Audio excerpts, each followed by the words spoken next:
A directory rules France. The fall of the Jacobin government allowed the wealthier middle classes to seize power.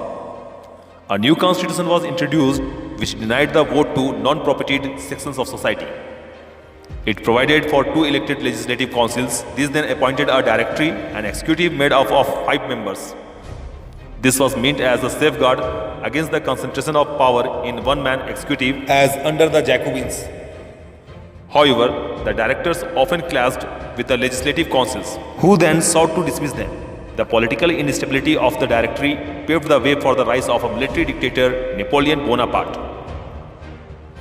Jacobian government के खत्म होने के बाद middle class के लोगों ने फिर से पावर अपने हाथों में ले लिया और अकॉर्डिंग टू न्यू कॉन्स्टिट्यूशन ये कहा गया कि जो नॉन प्रॉपर्टी सेक्शन से बिलोंग करते हैं, मतलब कि जो संपत्तिहीन होंगे, जो पुअर होंगे, उनको राइट टू वोट नहीं दिया जाएगा। इस कॉन्स्टिट्यूशन के तहत 2 इलेक्टेड लेजिस्लेटिव काउंसिल थे। इन्होंने 5 सदस्यों वाली डायरेक्टरी काउंसिल बनाई। वह इसलिए क्योंकि जैकोबिन गवर्नमेंट में सारे के सारे पावर्स रॉबेस्पियर के हाथों में थे, बट डायरेक्टरी रूल पावर्स किसी एक के हाथों में देने के पक्ष में नहीं था। हालांकि डायरेक्टर्स और लेजिस्लेटिव काउंसिल के मेंबर्स के बीच में बिल्कुल तालमेल नहीं था, जिस कारण से पॉलिटिकल इनस्टेबिलिटी बढ़ती चली गई, जिसका पूरा फायदा नेपोलियन बोनापार्ट को मिला। डायरेक्टरी रूल के अंदर पॉलिटिकल इनस्टेबिलिटी ने नेपोलियन बोनापार्ट के रास्ते को और सहज कर दिया, जिसके बलबूते नेपोलियन का उदय हुआ और मिलिट्री डिक्टेटरशिप को नेपोलियन ने फ्रांस में स्टेब्लिश किया। Women and the French Revolution. Did women have a revolution? What was the role of women in the French Revolution? From the very beginning, women were active participants in the events which brought about so many important changes in French society. They hoped that their involvement would pressurize the revolutionary government to introduce measures to improve their lives. Most women of third estate had to work for a living. They worked as seamstresses or laundries, sold flowers, fruits and vegetables at the market, or were employed as domestic servants in the houses of prosperous people. Most women did not have access to education or job training. Only daughters of nobles or wealthier members of the third estate could study at a convent, after which their families arranged a marriage for them.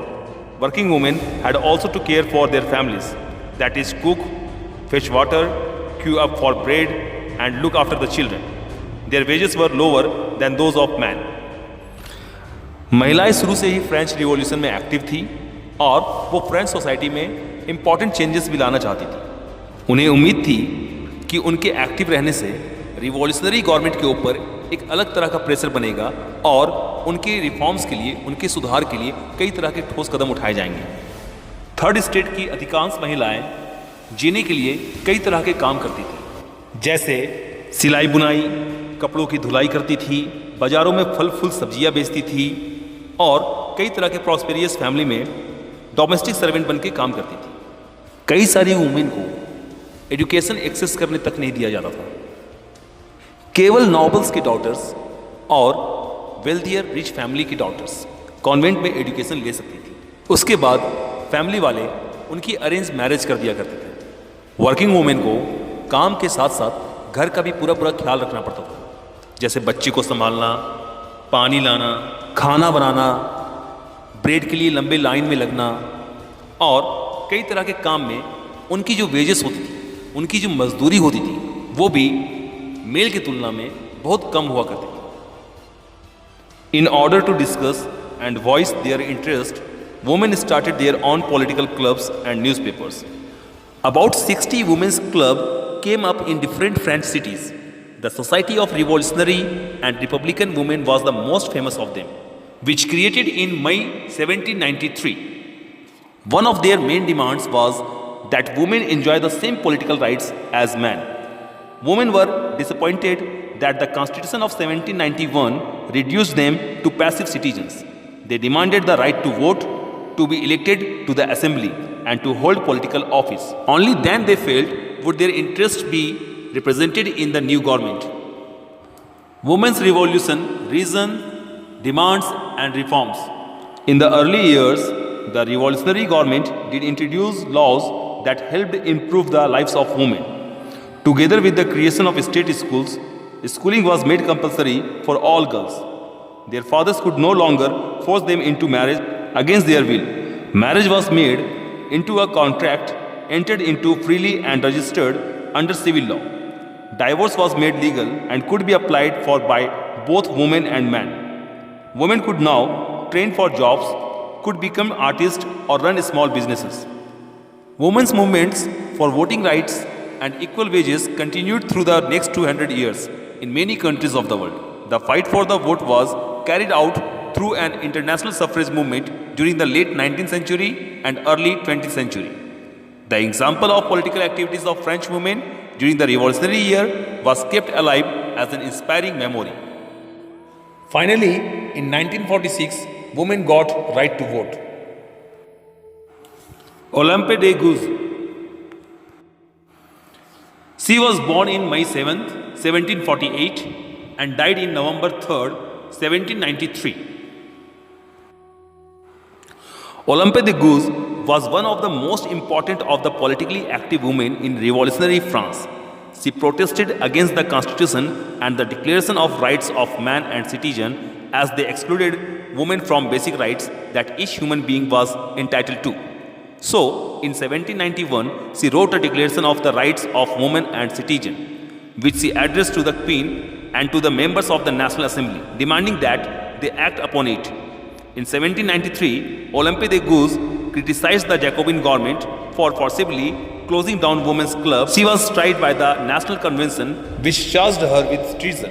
Soon after this, she was executed. Olympe de Gouges revolutionary France की एक सबसे महत्वपूर्ण, सबसे important political active revolutionary में से एक थी। ये the declaration of rights of man and citizens को क्रिटिसाइज करती थी, क्योंकि उनका मानना था कि महिलाओं को कई सारे बेसिक राइट्स से वंचित रखा गया था, उससे दूर रखा गया था। इसलिए ओलंपे द गूज ने खुद 1791 में declaration of the rights of women and citizens को लिखा और इस घोषणा पत्र को ओलंपे द गूज ने क्वीन के पास और नेशनल असेंबली के मेंबर्स के पास भेजा ताकि इसमें जल्द से जल्द कार्रवाई की जाए। लेकिन इन द ईयर ऑफ 1793 में जैकोबिन क्लब के द्वारा कई सारे वुमेन पॉलिटिकल क्लब्स को बंद करने के कारण ओलंपे द गूज ने जैकोबिन गवर्नमेंट की कड़ी आलोचना की, क्रिटिसाइज की, जिस कारण से उनके ऊपर ट्रीजन का, देशद्रोह का मुकदमा चलाया गया और फाइनली उन्हें एक्सिक्यूट कर दिया गया, फांसी पर लटका दिया गया। You can see the source F in your book, in which the sum of the basic rights set forth in Olympe de Gouges Declaration. The transatlantic slave trade and the abolition of slavery. One of the most revolutionary social reforms of the Jacobin regime was the abolition of slavery in the French colonies. The colonies in the Caribbean, Martinique, Guadeloupe and Saint Domingo were important suppliers of commodities such as tobacco, indigo, sugar and coffee. But the reluctance of Europeans to go and work in distant and unfamiliar lands meant a shortage of labor on the plantations. So this was met by a triangular slave trade between Europe, Africa and the Americas. The slave trade began in the 17th century. French merchants sailed from the ports of Bordeaux or Nantes to the African coast, where they bought slaves from local chieftains. Branded and shackled, the slaves were packed tightly into the ships for the 3-month-long voyage across the Atlantic to the Caribbean. Here, they were sold to plantations owners. The exploitation of slave labor made it possible to meet the growing demand in European market for sugar, coffee and indigo. Port cities like Bordeaux and Nantes owed their economic prosperity to the flourishing slave trade. Finally, the convention, which in 1794 legislated to free all slaves in the French overseas possessions. This, however, turned out to be a short-term measure. 10 years later, Napoleon reintroduced slavery. Plantation owners understood their freedom as including the right to enslave African Negroes. Negroes term used for the indigenous people of Africa south of Sahara. It is a derogatory term not in common use any longer. African Negroes, in pursuit of their economic interests, slavery was finally abolished in French colonies in 1848. Slave rule को ख़त्म करना Jacobian government का एक सबसे important reforms में से एक था. कैरिबियाई colonies like Martinique, Guadeloupe and San Domingo, ये तीनों इम्पॉर्टेंट सप्लायर्स थे टोबैको के, इंडिगो के, शुगर और कॉफ़ी के. यूरोप, अफ्रीका और अमेरिका के बीच में ट्रायंगुलर स्लैव ट्रेड चलता था. स्लैव ट्रेड 17वीं सेंचुरी में स्टार्ट हुआ. फ्रेंच मर्चेंट्स बॉर्डियूस और नांते के पोर्ट से अफ्रीका तट पर अपने जहाज ले जाते थे, जहां वो लोकल चिफ्टेन कबीलों के सरदार से स्लैव्स को परचेज करते थे, स्लैव्स को खरीदते थे. इसके बाद स्लैव्स को दाग कर और हथकड़ियाँ लगा करके अटलांटिक महासागर के पार कैरिबियाई कंट्रीज तक 3 महीने की समुद्री यात्रा के लिए जहाज़ों में भर दिया जाता था. वहाँ उन्हें प्लांटेशन ऑनर्स को बेच दिया जाता था. केवल स्लैव लेबर के बलबूते ही यूरोपियन मार्केट में शुगर, कॉफ़ी एंड इंडिगो की बढ़ती डिमांड को पूरा करना पॉसिबल हो सका.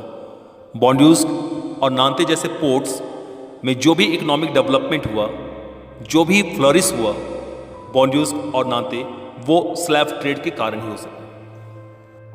Finally in the year of 1794 में कन्वेंशन ने सारे के सारे फ्रेंच कॉलोनीज में स्लैव ट्रेड को ख़त्म किया, एबोलिश किया. पर यह कानून बहुत ही शॉर्ट टर्म के लिए रहा.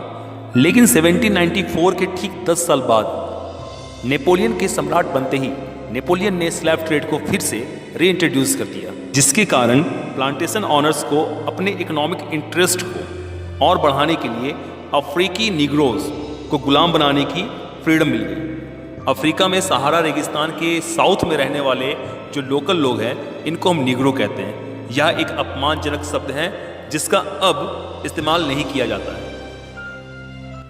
Finally in the year of 1848 में फ्रेंच कॉलोनी से स्लेव ट्रेड का अंत हुआ.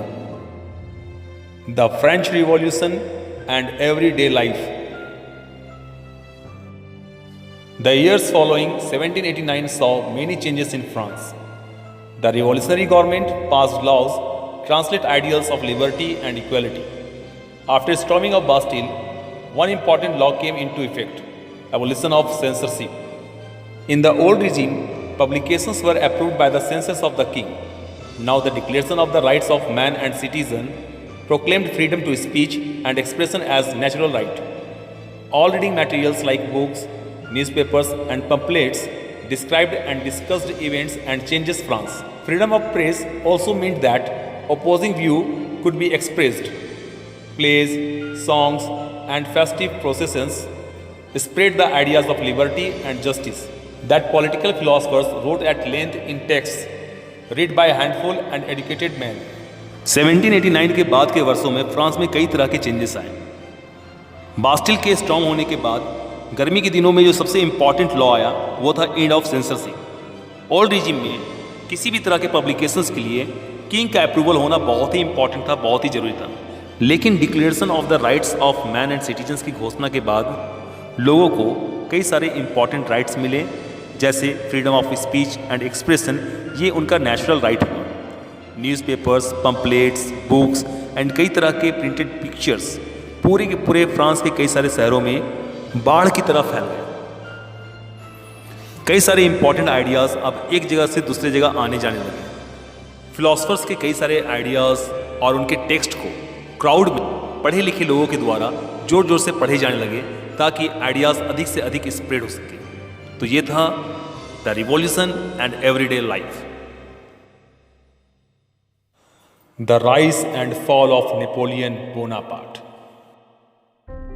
In 1804, Napoleon Bonaparte crowned himself Emperor of France. He set out to conquer neighboring European countries, dispossessing dynasties and creating kingdoms where he placed members of his family. Napoleon saw his role as a modernizer of Europe. He introduced many laws such as the protection of private property and a uniform system of weights and measures provided by the decimal system. Initially, many saw Napoleon as a liberator who would bring freedom for the people. But soon the Napoleonic armies came to be viewed everywhere as an invading force. He was finally defeated at Waterloo in 1815. Many of his measures that carried the revolutionary ideas of liberty and modern laws to the other parts of Europe had an impact on people long after Napoleon had left. 1804 में Napoleon Bonaparte ने खुद को France का सम्राट declare किया। उसने European countries में विजयी यात्रा शुरू की। वंशों के आधार पर बनाए गए साम्राज्य को हटाकर उसने उनकी बागडोर अपने खानदान के लोगों के हाथ में दे दी। नेपोलियन खुद को यूरोप का मॉडर्नाइजर समझता था। उसने प्राइवेट प्रॉपर्टी के सुरक्षा के कानून बनाए, डिसमिल सिस्टम के आधार पे वेट एंड मेजरमेंट की पॉलिसीज को बनाया। शुरू में बहुत सारे लोग नेपोलियन को मुक्तिदाता समझते थे, लिबरेटर समझते थे और उससे जनता को स्वतंत्रता दिलाने की उम्मीद थी, पर जल्दी ही उसकी सेनाओं को लोग इन्वेडर समझने लगे। आखिरकार 1815 में वाटरलू के मैदान में नेपोलियन बोनापार्ट की हार हुई। नेपोलियन के revolutionary ideas of liberty and modern laws Europe के लोगों के सामने उसके मौत के काफी वक्त बाद आया। The legacy of French revolution. The ideas of liberty and democratic rights were the most important legacy of the French Revolution. This spread from France to the rest of Europe during the 19th century, where feudal systems were abolished. Colonized peoples revoked the idea of freedom from bondage into their movements to create a sovereign nation state. Tipu Sultan and Rajaram Mohan Roy are two examples of individuals who responded to the ideas coming from revolutionary France. Freedom और democratic rights, ये विचार French revolution की सबसे बड़ी legacy, सबसे बड़ी विरासत है। ये विचार 19th सेंचुरी में फ्रांस से निकलकर बाकी यूरोप में फैले, जिसके कारण कई जगहों से फ्यूडल सिस्टम का अंत हुआ। फ्रेंच रिवॉल्यूशन ने कई तरह के कॉलोनाइज्ड कंट्री को सोवरेन नेशन बनने का मैसेज दिया और गुलामी से मुक्ति पाने की नई परिभाषा दी। राजा राम मोहन रॉय और टीपू सुल्तान दो ऐसे एग्जाम्पल्स हैं जिन्होंने फ्रेंच रिवॉल्यूशन के आइडियाज़ को एडॉप्ट किया। वे काफ़ी प्रभावित थे और फ्रेंच रिवॉल्यूशन से कई तरह की प्रेरणा ली।